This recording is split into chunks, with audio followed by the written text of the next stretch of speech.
خداوند یسوع مسیح کے بابرکت جلالی اور بڑے قدرت والے نام میں آج کی خوبصورت صبح آپ تمام آئے ہوئے عزیزوں کو خداوند یسوع مسیح کے بابرکت قدموں میں ویلکم کہتا ہوں۔ آج ناشتہ نہیں کر کے آئے سارے؟ آپ سبوں کو سلام۔ آمین۔ آئیے خداوند کے زندہ مقدس اور لا تبدیل کلام میں سے آج اپنی ہدایت و رہنمائی میں کے لیے دیکھیں رسولوں کے اعمال، یعنی اعمال کی کتاب، اس کا 9واں باب۔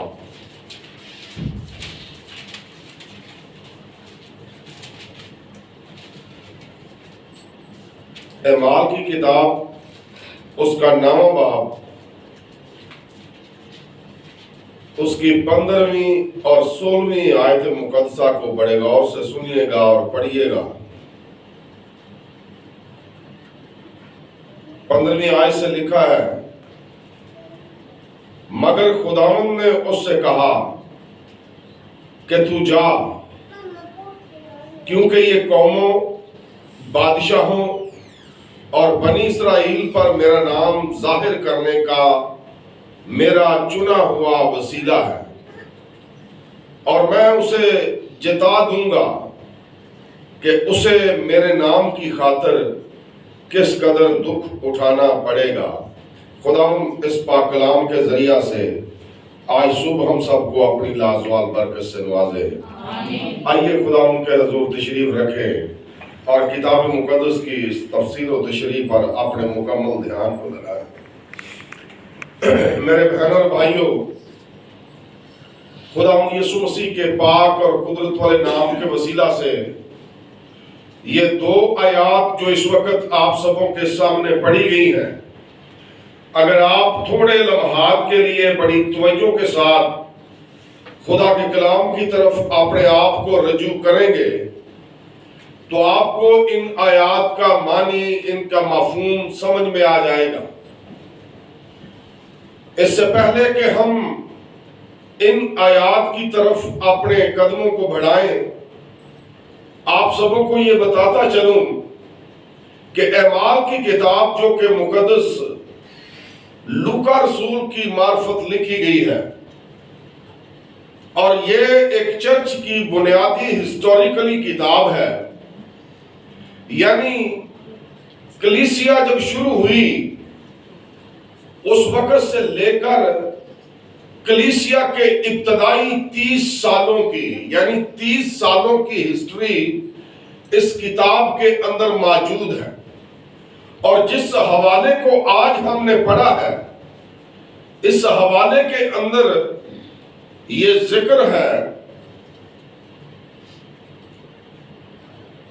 ایک شخص جو اپنی ذاتی زندگی میں کسی وقت میں مسیحیوں کو برباد کر رہا تھا، ان کو قتل کر رہا تھا، ان کی عورتوں کو، ان کے بچوں کو، ان کے بوڑھوں کو حاکم وقت سے اتھارٹی لیٹر لے کر، یہودیوں کی موت کا لیٹر لے کر وہ بٹالین کے ساتھ نکلتا، اور جہاں کہیں بھی اسے مسیحی نظر آتے وہ ان کو پکڑ کر یروشلم کے اندر لاتا، وہاں پر ان کو سزائیں دی جاتی، ذلیل کیا جاتا۔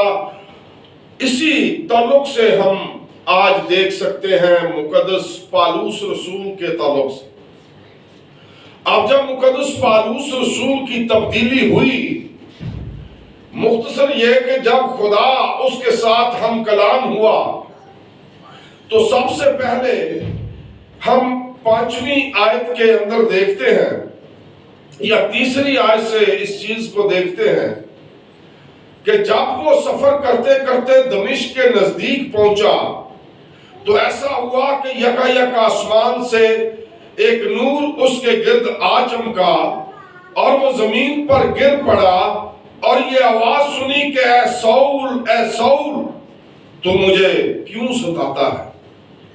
اب اس شخص کو جب خدا کا جلال یا خدا کا نور نظر آتا ہے تو اس کے ساتھ ساتھ اسے ایک آواز آتی ہے، اور وہ آواز یہ ہے کہ اے سول تو مجھے کیوں ستاتا ہے۔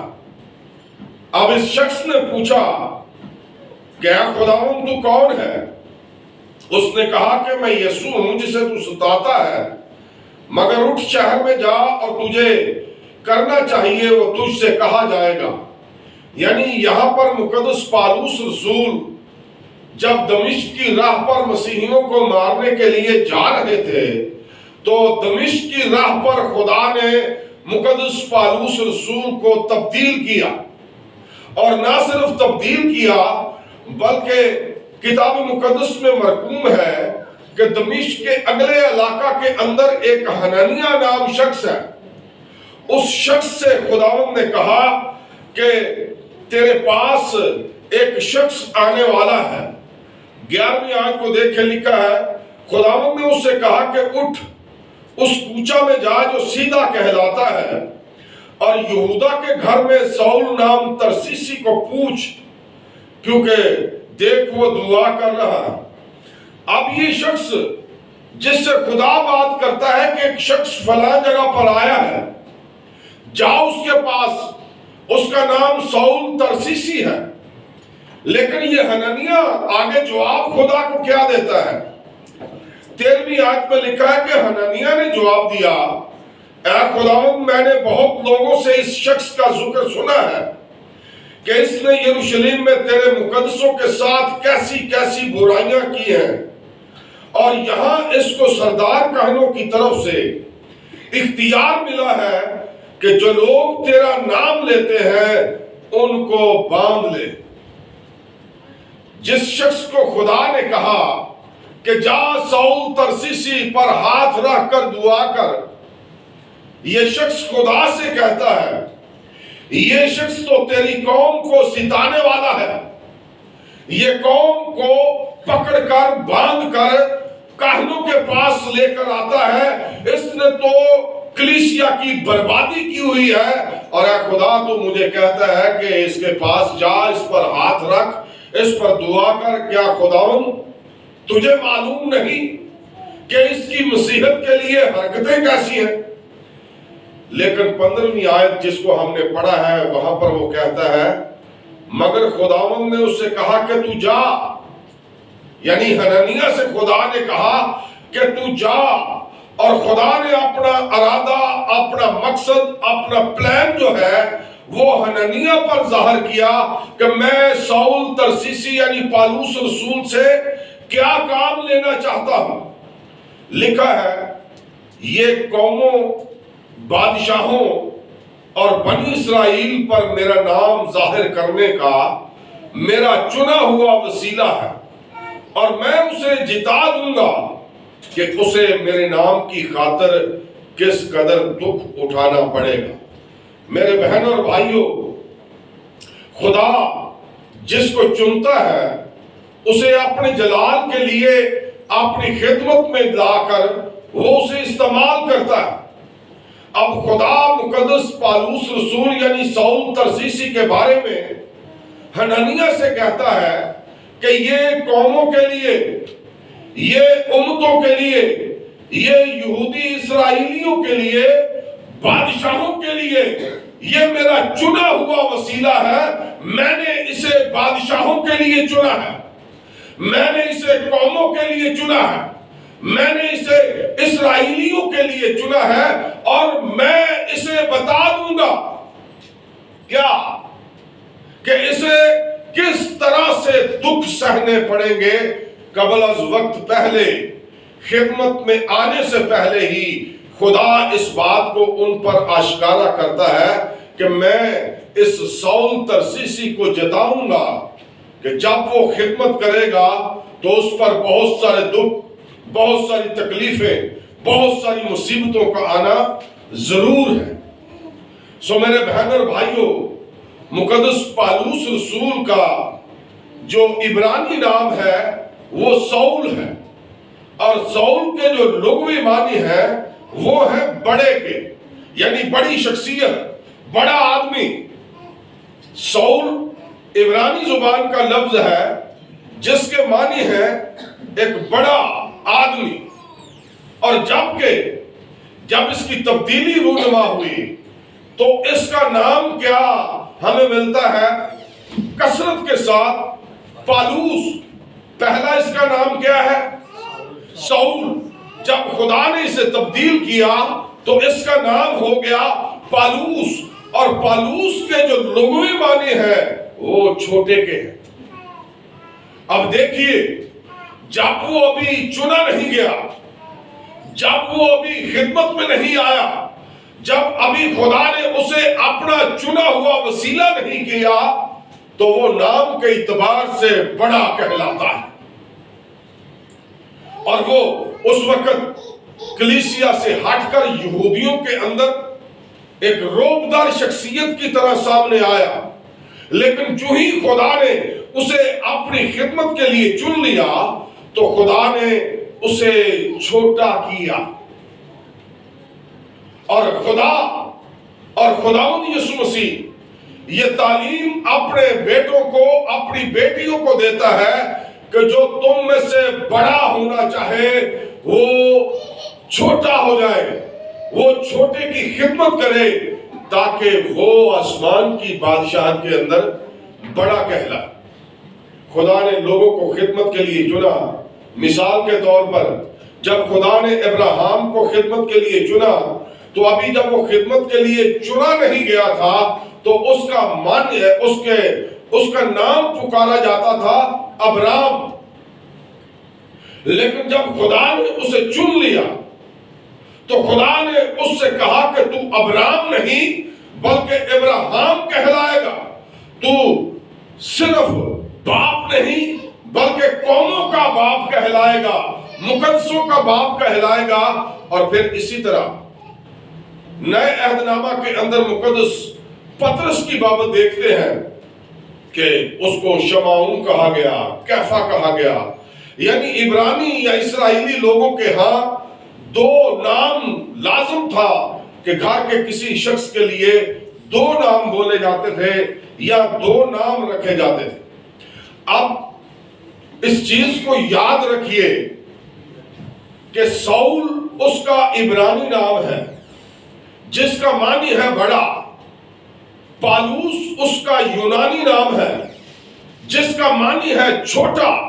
اب ہم دیکھتے ہیں کہ مقدس ساؤل یا مقدس پالوس رسول قوم کے لحاظ سے اسرائیلی قوم سے یہودی قوم کے ساتھ تعلق رکھتے تھے.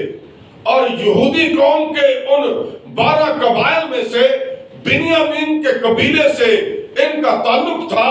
اور بعض اوقات پالوس رسول نے اپنے لیے لقب استعمال کیا عبرانی کا کہ میں عبرانیوں کا عبرانی ہوں. وہ اپنے تعارف میں اپنے آپ کو عبرانی بیان کرتا ہے. وہ اپنے آپ کو کہتا ہے کہ میں بنیامینی قبیلے کا ہوں. وہ اپنے آپ کے بارے میں کہتا ہے کہ میں یہودیوں کی نسل سے ہوں، اسرائیل کی نسل سے ہوں، ابراہیم کی نسل سے ہوں، بنیامین کے قبیلے کا ہوں. اور شریعت کے اعتبار سے، فرقہ واریت کے اعتبار سے میں فریسی فرقے کے ساتھ تعلق رکھتا ہوں. مقدس پالوس رسول کس قوم کے ساتھ تعلق رکھتے تھے؟ یہودی قوم کے ساتھ، اسرائیلی قوم کے ساتھ. ان کا تعلق بنیامینی قبیلے کے ساتھ تھا اور وہ یہودی فرقہ واریت میں فریسی فرقے کے ساتھ تعلق رکھتے تھے. آئیے میرے ساتھ نکالیے فلپیوں کا خط، اس کا 5واں باب، 3 باب اور اس کی 5ویں آیت. یہ 1-2 حوالہ جات ہیں جس میں مقدس پالوس رسول اپنے تعارف کو بڑے واضح طور پر بیان کریں گے. مقدس پالوس رسول کا خط فلپیوں کی کلیسیا کے نام، اس کا 3 باب اور اس کی 5ویں آیت لکھا ہے: 8ویں دن میرا ختنہ ہوا، اسرائیل کی قوم اور بنیامین کے قبیلہ کا ہوں، عبرانیوں کا عبرانی، شریعت کے اعتبار سے فریسی ہوں. پھر اس کے ساتھ ایک اور حوالہ دیکھیے، رومیوں کا خط، اس کا 11واں باب اور اس کی پہلی آیت. اس آیت کے اندر لکھا ہے پس میں کہتا ہوں کہ خدا نے اپنی امت کو رد کر دیا، ہرگز نہیں، کیونکہ میں بھی اسرائیلی ابراہیم کی نسل اور بنیامین کے قبیلہ سے ہوں۔ یہ ہے مقدس پالوس رسول کا تعارف، قوم کے لحاظ سے اسرائیلی، قبیلے کے لحاظ سے بنیامینی، فرقے کے لحاظ سے فریسی، لقب کے لحاظ سے عبرانی، اور دوسرے نمبر پر جو لفظ استعمال ہوا ہے کہ ابراہیم کی نسل۔ اب یہ ایک جامعہ، ایک پرفیکٹ جو تعارف ہے، یہ ہمیں بائبل مقدس کے اندر ہی سے مل جاتا ہے۔ اب مقدس پالوس رسول جو اسرائیلی تھے، پیدائش کے لحاظ سے پھر ان کو اسرائیل کے ملک میں پیدا ہونا چاہیے تھا، لیکن یہ ایک اس طرح سے ہرگز نہیں۔ مقدس پالوس رسول کے والدین جو تھے وہ کسی وقت میں اسرائیل کے شہر کو چھوڑ کر روم کے ملک میں جا کر انہوں نے اپنا بسیرا کر لیا تھا۔ اب روم کے ملک میں جب وہ بسیرا کرتے ہیں تو اعمال کی کتاب کے اندر مقدس پالوس رسول اپنی جائے پیدائش، جہاں پر وہ پیدا ہوا، جہاں کا وہ باشندہ کہلاتا ہے، اس نے بڑے واضح اعتبار سے اپنی پیدائش کے تعارف کو بھی بیان کیا ہے۔ اعمال کی کتاب 21واں باب اور اس کی 39ویں آیت، اس میں لکھا ہے، پالوس نے کہا کہ میں یہودی آدمی کلکیا کے مشہور شہر ترسس کا باشندہ ہوں، میں تیری منت کرتا ہوں کہ مجھے لوگوں سے بولنے کی اجازت دے دے۔ اب یہ اس کی جائے پیدائش کا تعارف ہے جس کو پالوس رسول خود اپنی زبان سے ادا کرتے ہوئے کہتے ہیں کہ میں یہودی آدمی ہوں، اور کلکیا ایک صوبہ تھا روم کا، یعنی روم کا صوبہ کلکیا ہے، اور اس صوبے کے اندر ترسس شہر ہے۔ ترسس شہر کو دارالخلافہ کی بھی حیثیت حاصل ہے، اور نئے عہد نامہ کی جب بات کرتے ہیں، جب کلیسیا کا دور آیا، جب یسوع مسیح یہاں پر موجود ہوئے، تو نئے عہد نامہ کے دور میں اس ترسس شہر کے اندر یونانی لوگ بستے تھے۔ نہ صرف یونانی لوگ بلکہ یہاں پر یہودی لوگ بھی بستیوں کی صورت میں رہتے تھے، یہاں پر رومی لوگ بھی بستیوں کی صورت میں رہتے تھے، اور پھر وہاں کے مقامی ایشیائی لوگ وہ بھی یہاں پر رہائش پذیر تھے۔ یعنی یہاں پر غیر اقوام کا جنجال تھا، یہاں پر یہودی قوم رہائش پذیر تھی، یہاں پر یونانی قوم بھی رہائش پذیر تھی، اور رومی قوم کی بھی وہاں پر بستیاں تھیں۔ اب جس شہر ترسس کے اندر مقدس سلیمان نے پیدائش کی، تو اس شہر کی بابت ہم دیکھتے ہیں کہ یہ شہر اس وقت یونانی علم کا جو تھا وہ گہوارہ بن چکا تھا، یونانی علم کا مرکز بن چکا تھا، اور ایک وقت آیا اس دنیا کے اندر کہ خدا نے یونان جیسی سلطنت کو اٹھایا، اور جس میں سے اسکندر اعظم نے الیگزینڈر دی گریٹ ہو کر اس پوری دنیا پر حکومت کرنے کی ٹھانی۔ اب یونان کا فلسفہ منطق، یونان کا علم، یونان کے افسانے، یونان کا بت پرستانہ بہیو، جب آپ ہسٹری کا مطالعہ کریں گے تو آپ کو علم ہوگا کہ یونانی لوگ مکمل طور پر بت پرستی میں پڑے ہوئے تھے۔ اس کے بعد جب یونان کا دور ختم ہوا تو اس کے بعد رومی بسر اقتدار آئے، تو رومیوں نے بھی یونانی فلسفے کو فالو کرنا شروع کیا، یونانی ثقافت کو، اور روم بھی ایک بت پرستی کا بڑا مرکز بن کر سامنے آیا، اور کتاب مقدس سے ہٹ کر بیان ہے کہ رومیوں نے اس شہر کو یونانیوں سے آزاد کیا اور اس لوگوں کو، وہاں کے لوگوں کو رومی شہریت یعنی رومی بننے کا حق عطا کیا. یعنی اس ترسس شہر کے اندر جو کہ دارالخلافہ ہے، بڑے بڑی مین شخصیات یہاں پر رہتی ہیں، بڑے بڑے محل، بڑی بڑی یہاں پر دکانیں، بڑے بڑے گھر یہاں پر موجود ہیں، یونیورسٹیز ہیں، آفس ہیں، فلسفہ منطق کے لیے وہاں پر اہتمام کیے جاتے ہیں. تو جب ترسس شہر کی بابت ہم دیکھتے ہیں، رومیوں نے جب اس شہر کو آزاد کیا تو وہاں پر لوگوں نے پہلے نمبر پر رومی شہری کا حق حاصل کرنے کے لیے روپے پیسے کا بھی استعمال کیا. پالوس جو پیدا ہی وہاں پر ہوا، اس کی تو شہریت آلریڈی روم کی ہے، وہ آلریڈی رومی کہلائے گا.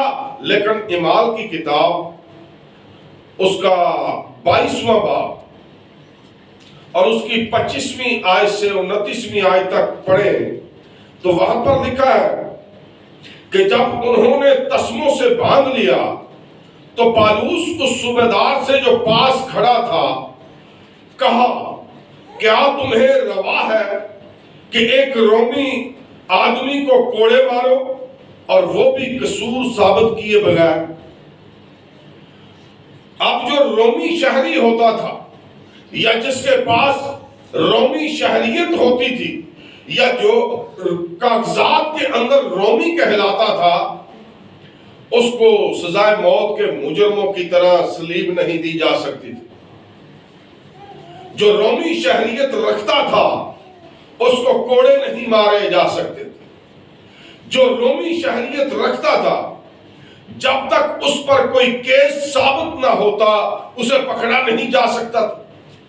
جب مقدس پالوس رسول کو رومی حاکموں نے پکڑ کر عدالت میں پیش کرنے کی کوشش کی تو یہاں پر ہمیں ملتا ہے کہ مقدس پالوس رسول کو رسیوں کے ساتھ یا تسموں کے ساتھ ایک ستون کے ساتھ باندھ دیا گیا.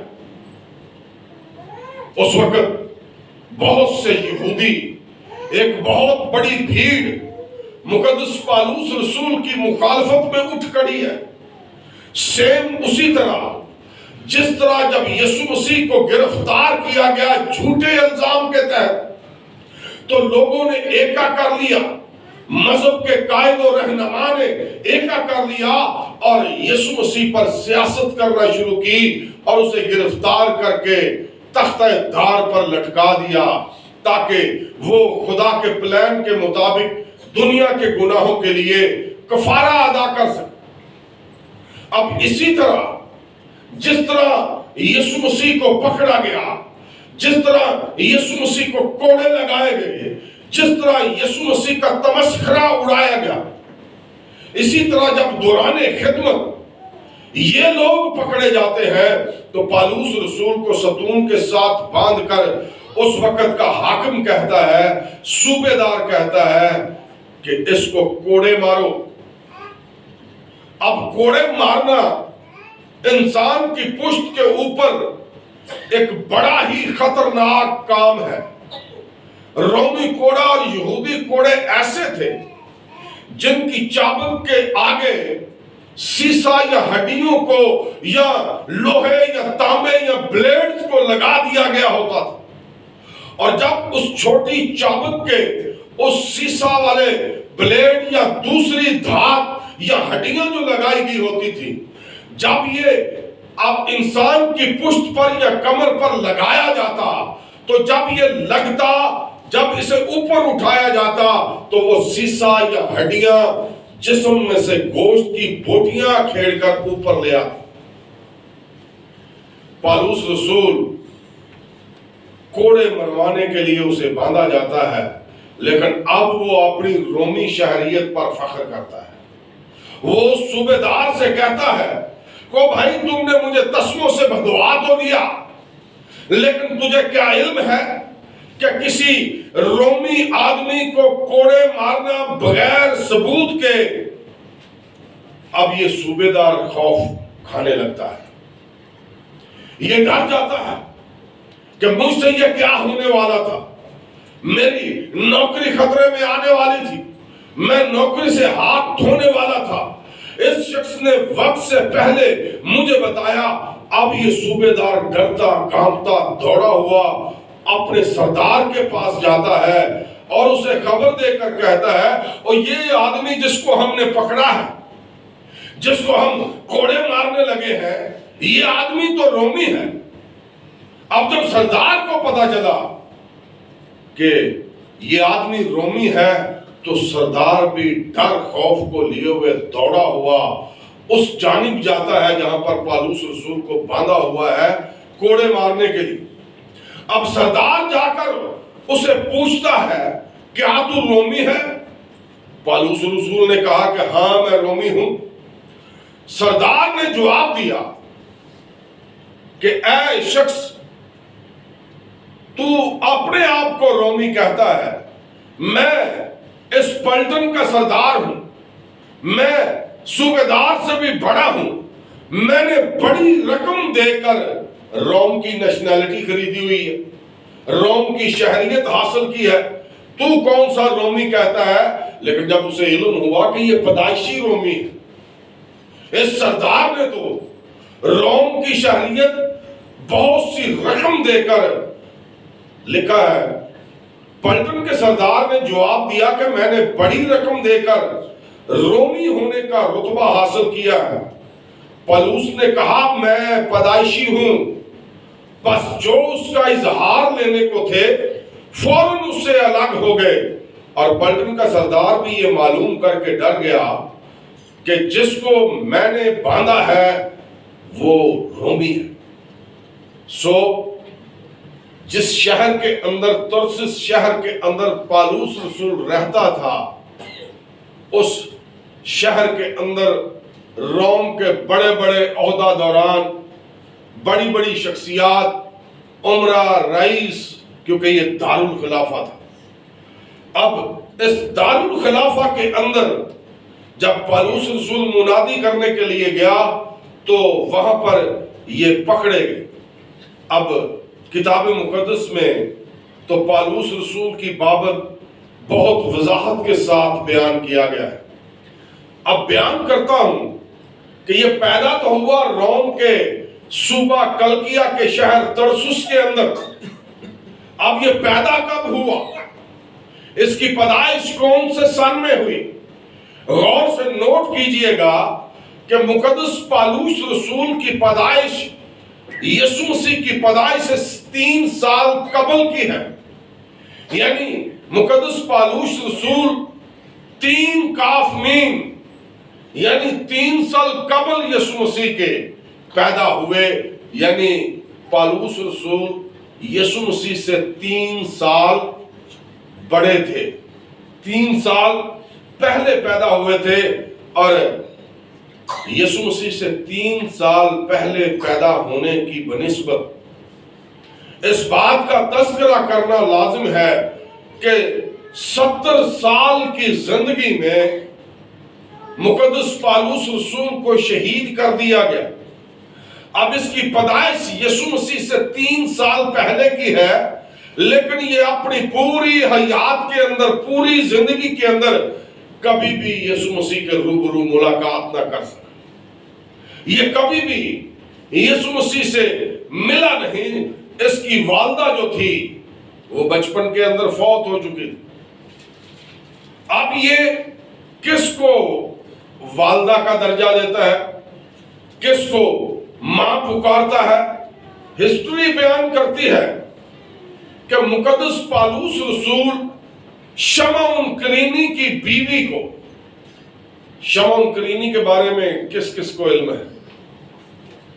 شمعون کرینی ایک ایسی شخصیت ہے، جب یسوع کو مصلوب کرنے کے لیے لے جا رہے تھے، جب یسوع اپنی صلیب آپ اٹھائے کوہ کلوری کی جانب جا رہا تھا تو رستہ میں ایک شخص کو پکڑا گیا اور اس سے کہا گیا کہ اس مسیحا کی صلیب کو اٹھاؤ، بیگار میں اٹھاؤ۔ اس کا نام شمعون کرینی تھا۔ اب شمعون کرینی کے دو بیٹے ہیں، ایک کا نام روفن ہے اور ایک کا نام سکندر ہے۔ اب مقدس پالوس رسول شمعون کرینی کی بیوی کو اپنی ماں کہا کرتا تھا۔ اب مقدس پالوس رسول کی بابت جب ہم دیکھتے ہیں کہ اس نے سن 67 یعنی 67 سن کے اندر 70 سال کی عمر میں شہادت حاصل کی۔ اب مقدس پالوس رسول کی زندگی کے اندر اس زمانہ کے 3 بڑے عناصر پائے جاتے تھے۔ اس کی زندگی کے اندر جو پہلا عنصر پایا جاتا تھا وہ تھا رومی ثقافت، رومی شہریت، رومی فلسفہ منطق۔ دوسری جو اس کی زندگی کے اندر عناصر پایا جاتا تھا وہ تھی یونانی ثقافت۔ یونانی پوری دنیا پر اس وقت بولی جا رہی، یونانی علم پوری دنیا کو اپنی لپیٹ میں لیا ہوا تھا۔ یعنی یوں کہہ سکتے ہیں کہ یونان ایک ایسا شہر تھا جس نے پوری دنیا کو اپنی علم کی لپیٹ میں لیا، چاہے وہ سائنس کا علم ہو، چاہے وہ میتھمیٹک کا علم ہو، چاہے وہ کیمسٹری کا علم ہو، چاہے وہ فزکس کا علم ہو، چاہے وہ کوئی بھی علم ہو۔ اس وقت یونان نے اس پوری دنیا کو اپنے علم سے نوازا اور یونان کے شہر اینتھر سے اس علم کی ابتدا ہوئی اور اس نے پوری دنیا کو اپنی لپیٹ میں لے لیا۔ اور تیسرا عنصر جو اس کی زندگی میں پایا جاتا تھا وہ تھا یہودی مذہب، جو مذہب اس کو اس کے آباء و اجداد کے تعلق سے ورثہ میں ملا تھا۔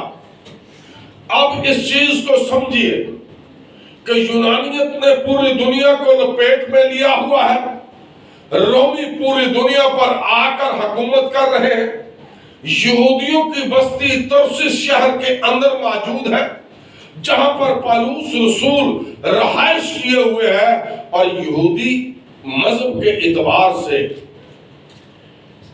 یہ شریعت کو جانتا ہے، شریعت کو مکمل اور جامع طور پر جانتا ہے۔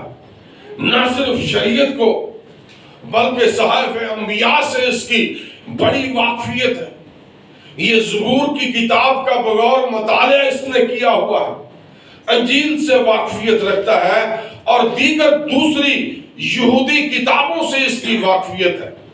اب اس شخص کے بارے میں وضاحت کے ساتھ جان لیجیے، یونانی علم، یونانی فلسفہ و منطق، رومی شہریت اور یہودی مذہب، یہ 3 چیزیں اس کی زندگی میں تھیں جو اس سے شائن کر کے ایک ہیرا یا ہیرے کی مانند قوم اسرائیل کے اندر جب اس کی تبدیلی رونما ہوئی تو اس کو اس وقت منظر عام پر خداوند یسوع مسیح نے ڈائریکٹ آواز دے کر چنا اپنے غیر قوموں کے لیے، اور پھر خاص لفظ استعمال ہوا ہے بادشاہوں کے لیے۔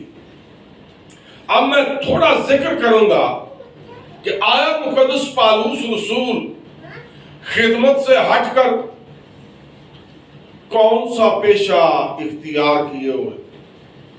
یہودیوں کے اندر اگر کسی گھرانے کا کوئی چشم و چراغ، گھرانے کا کوئی بیٹا اگر وہ زندگی میں بے ہنر رہ جاتا یا اس کے والدین اسے کسی ہنر کے بارے میں جانکاری نہ دلواتے تو اس گھرانے کو اسرائیل کے اندر معیوب سمجھا جاتا تھا، لعنتی گھرانہ گردانا جاتا تھا کہ اس گھرانے نے اپنے بیٹوں کو کسی ہنر کے بارے میں نہیں بتایا، کسی ہنر کے بارے میں نہیں سکھایا، سو یہ بے ہنرا گھرانہ ہے۔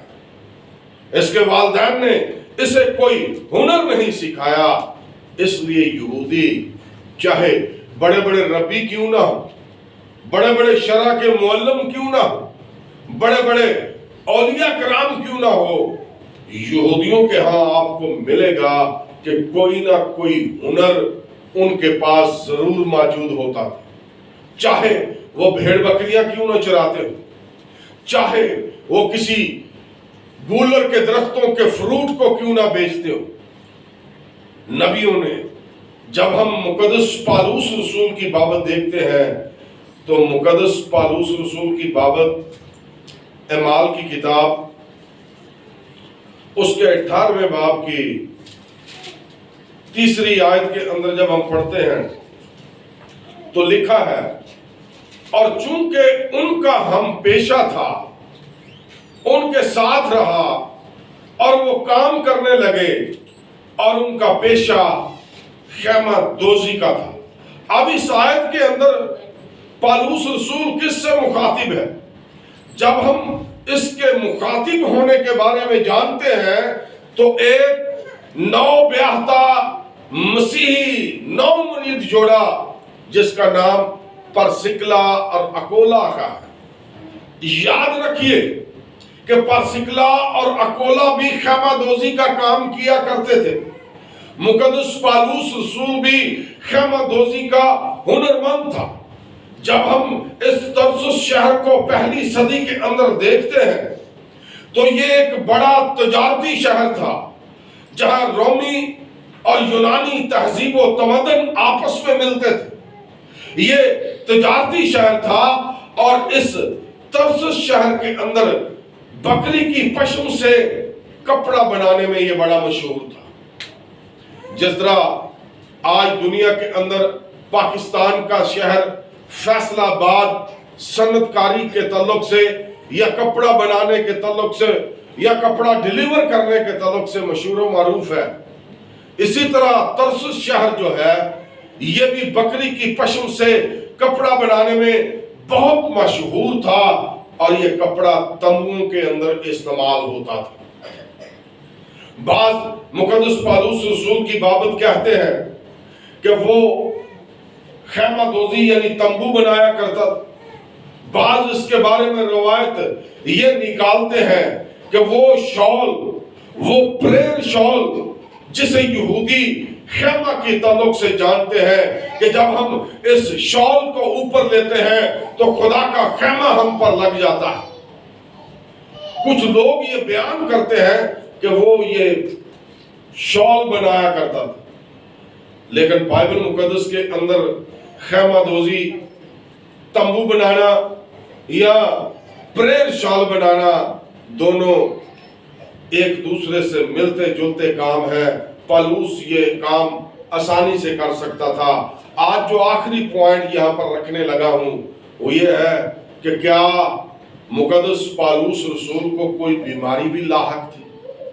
وہ ایک رسول اعظم کی حیثیت سے، بادشاہوں کا رسول ہونے کی حیثیت سے، غیر قوموں کا رسول ہونے کی حیثیت سے، یہودی قوم کا رسول ہونے کی حیثیت سے اسے بیماریاں بھی لاحق تھی۔ ایک بیماری نہیں، بیماریاں لاحق تھی۔ سب سے پہلی بیماری جس کی بابت مقدس پالوس رسول کے بارے بیان کیا جاتا ہے، اس کے بارے بیان کیا جاتا ہے کہ اسے آنکھوں کی بیماری تھی، بینائی اس کی کم تھی، آنکھوں کی ایسی بیماری تھی جو لا علاج تھی۔ اور مینوں نہیں سمجھ آتی یار کہ ایس نکرچ پرابلم کی ہے۔ اپنی پرابلم خود سالو کرنے کی کوشش کیجئے، کیوں ایک دوسرے کے ساتھ وکھیاں دا ہاسا، ارکان دیاں حجاں، ایک کوئی خدا دے بندیاں دا کام نہیں۔ غیر توجہ دے نال کلام تے دھیان رکھنا یہ بھی کوئی خدا دے بندیاں دا کام نہیں۔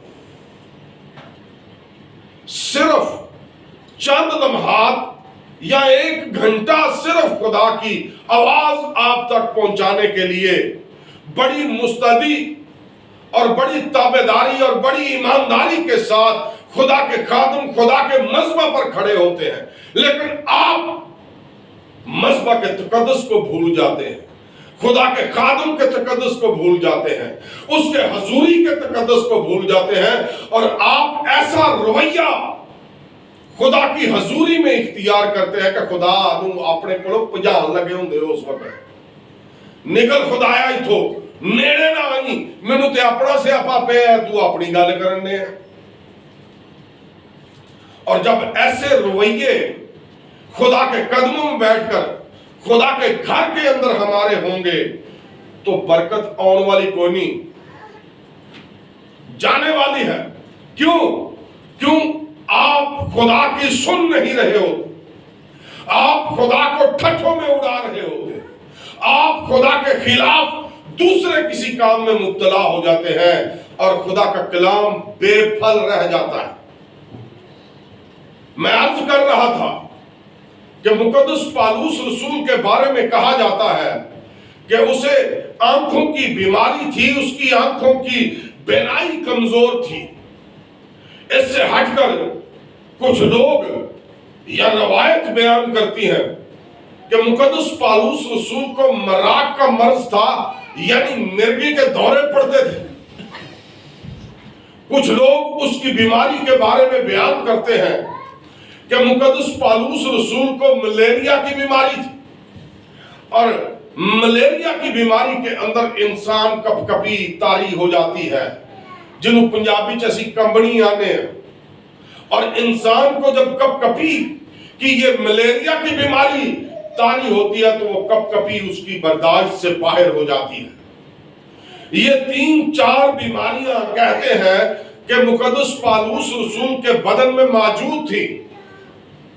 اب یہاں پر ایک سوال پیدا ہوتا ہے کہ یہ رسول اعظم ہے، یہ خدا کا چنا ہوا ہے، غیر قوموں کے لیے، بادشاہوں کے لیے، اسرائیلیوں کے لیے، لیکن پوری زندگی بیماریوں میں مبتلا رہ کر اس شخص نے خدا کی خدمت سے منہ نہیں موڑا۔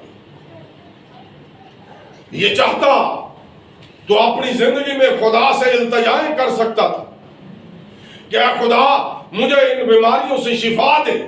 اس سے پہلے کہ پالوس رسول کی بیماری اور شفا کی بنسبت جانے، بائبل مقدس میں بہت سارے ایسے خادموں کا ذکر ہے جو اوریجنل خدا کے خادم تھے اور طرح طرح کی بیماریوں کا شکار رہے۔ پرانے عہد نامہ کے اندر ایلیا ایک بڑا نام ہے، الیشا ایک بڑا خادم ہے۔ جب الیشا کی بابت ہم غور کرتے ہیں تو کتاب مقدس بیان کرتی ہے کہ اسے بیماری، ایسی بیماری لگی کہ وہ چل بسا، اور وہ معجزات کرنے والا نبی ہے، وہ خدا کی نبوت، خدا کے بھید کی باتیں اسرائیل تک پہنچانے والا نبی ہے، اور بالخصوص اس کی زندگی میں جو کام تھا وہ کام تھا معجزات کا کام۔ معجزہ کوئی بھی ہو سکتا، مردہ زندہ ہو سکتا ہے، کوڑیوں کے کوڑ دور ہو سکتے ہیں، آسمان سے بادل برس سکتے ہیں، آسمان سے آگ نازل ہو سکتی ہے، آسمان سے خدا کی نعمتیں، اس کی نعمتوں کی فراوانی نازل ہو سکتی ہے، ایسا ہم دیکھتے ہیں۔ لیکن نئے عہد نامہ کے اندر فلپیوں کا خط، تاکہ ہم اس کو پڑھ لیں، اس کے 2 باب کی 25ویں آیت سے لے کر 27ویں آیت تک پڑھیں تو لکھا ہے، لیکن میں نے اپفردتس کو تمہارے پاس بھیجنا ضرور سمجھا، وہ میرا بھائی اور ہم خدمت اور ہم سپاہ اور تمہارا قاصد اور میری حاجت رفع کرنے کے لیے خادم ہے، کیونکہ وہ تم سب کو زیادہ مشتاق تھا اور اس واسطے بے قرار رہتا تھا کہ تم نے اس کی بیماری کا حال سنا تھا۔ بے شک وہ بیماری سے مرنے کو تھا، مگر خدا نے اس پر رحم کیا، اور فقط اس پر ہی نہیں بلکہ مجھ پر بھی، تاکہ مجھے غم پر غم نہ ہو۔ جس شخص کی بابت یہ بات ہو رہی ہے یہ مقدس پالوس رسول کا ساتھی ہے. مقدس پالوس رسول کہتے ہیں کہ یہ میرا بھائی ہے، یہ میرا ہم خدمت ہے، یہ میرا ہم سپاہ ہے، یہ تمہارا قاصد ہے، یہ میری حاجت رفع کرنے والا، میری خدمت کرنے والا خادم ہے جس کے تم بھی مشتاق ہو. لیکن اسے جو بیماری تھی اس کا حال تم نے بھی سنا کہ ایسی بیماری کہ مرنے کی نوبت آ گئی، لیکن خدا نے اس پر رحم کیا، اسے مرنے نہ دی. خدا نے اس پر رحم کیا، اس نے بلکہ مجھ پر بھی رحم کیا تاکہ میں غم پر غم نہ کھا سکوں. ایک تو اسے غم ہے اپنے بدن کی بیماریوں کا، دوسرا اس کا ساتھی ایسی بیماری میں مبتلا ہے، خدا کا خادم ایسی بیماری میں مبتلا ہے کہ اس کے بارے میں اس کا ہیڈ خادم فکر کرتا ہے کہ کہیں یہ اس بیماری کی وجہ سے مر نہ جائے. اب ایک اور حوالہ دیکھیے، مقدس پالوس رسول کے ایک اور شاگرد ہیں، وہ بھی اکثر بیمار رہتے تھے. پہلا تموتھیوس کا خط اس کا 5واں باب اور اس کی 26ویں آیت لکھا ہے،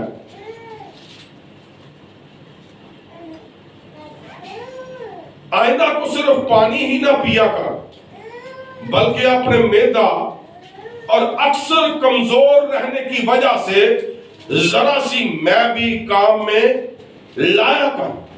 اور یہ ہے روحانی فرزند مقدس پالوس رسول کا مقدس تموتھیوس.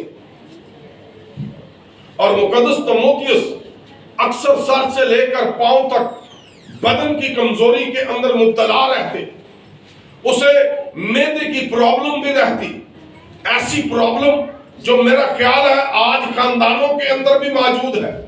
ایسی جسمانی کمزوری جو آج دنیا کے خاندانوں کے اندر موجود ہے. لیکن اس نوجوان شخصیت کی بابت دیکھتے ہیں کہ یہ مقدس پالوس رسول کے ساتھ ہے، بیماری میں مبتلا ہے، بدن کمزوری کی حالت میں ہے، معدہ کام نہیں ٹھیک طریقہ سے کرتا. لیکن پالوس اسے مشورہ دیتا ہے کہ اپنی جسم کی کمزوری کے سبب سے اور اپنے معدہ کی تکلیف کے سبب سے تو میں کا استعمال کیا کر تاکہ میں کے ذریعہ سے تیرے بدن میں کچھ انرجی آئے، میں کے ذریعہ سے تیرا معدہ جو ہے وہ ہاضمے دار بن جائے، میں تیرے معدہ کو درست کرے گی. کہنے سے مراد یہ ہے کہ اکثر اوقات یہ پرانے عہد نامہ کے اندر اور نئے عہد نامہ کے اندر وہ لوگ جو مہر یافتہ تھے، وہ لوگ جو خدا کے نبی تھے، وہ لوگ جو خدا کے رسول تھے، وہ لوگ جو رسولوں کے آگے شاگرد تھے، ان کی زندگیوں میں بیماریاں تھی اور وہ خدمت کر رہے تھے. اب اس کا اطلاق میں اور آپ اپنی زندگی پر کر سکتے ہیں کہ کیا ہم بدن میں بیماری لیے ہوئے مقدس پالوس کی مانند، مقدس تموتھیوس کی مانند بیمار اور علیل جسم لیے ہوئے کیا ہم خدمت کے لیے آگے بڑھتے ہیں یا خدمت میں آگے اپنا قدم اٹھاتے ہیں؟ ہرگز نہیں. آج کے خادم کے گلے میں چھوٹی سی پرابلم آ جائے تو وہ قربان گاہ پر آنا پسند نہیں کرتا.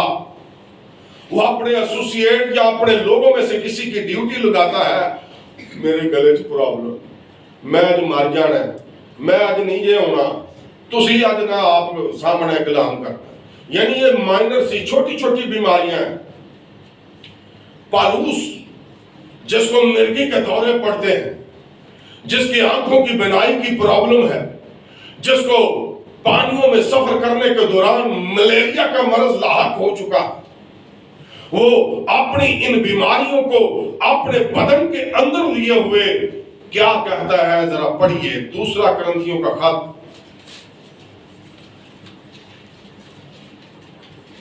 اس کا 12واں باب اور اس کی 7ویں آیت. ذرا ان چیزوں کو نکال کر غور سے پڑھیے گا اور اپنی نظروں کو اس پر جمائیے گا۔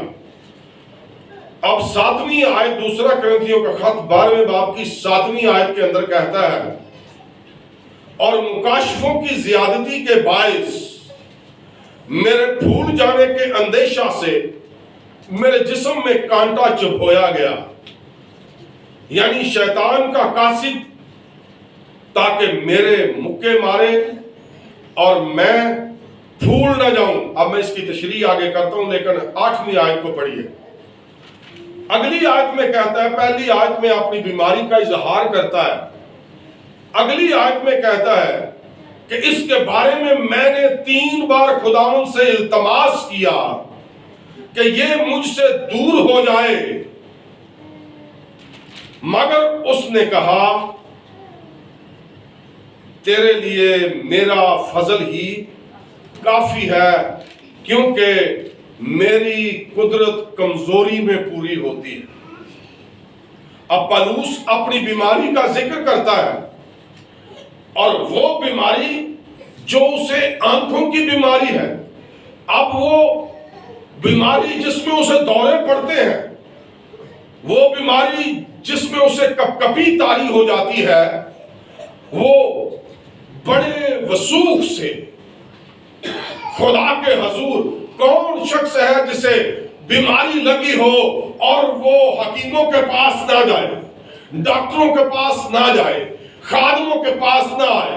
جس کو طویل بیماری لگ جاتی ہے، وہ طرح طرح کے درد ڈھونڈتا ہے، صرف اس لیے کہ میں اپنی بیماری سے شفا پا جاؤں، سیم اس عورت کی طرح جس کے 12 برس سے خون جاری تھا، اور وہ کہتی ہے کہ میں نے اپنا سب کچھ ڈاکٹروں اور حکیموں کے پاس لوٹا دیا ہے۔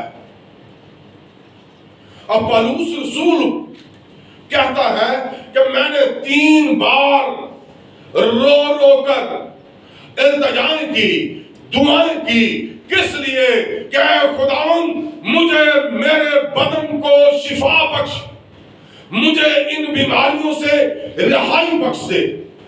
اب ایک اور حوالہ ذرا پڑھیں، تشریح اس کی آگے ہوگی، گلتیوں کا خط، گلتیوں کا خط اس کا 4 باب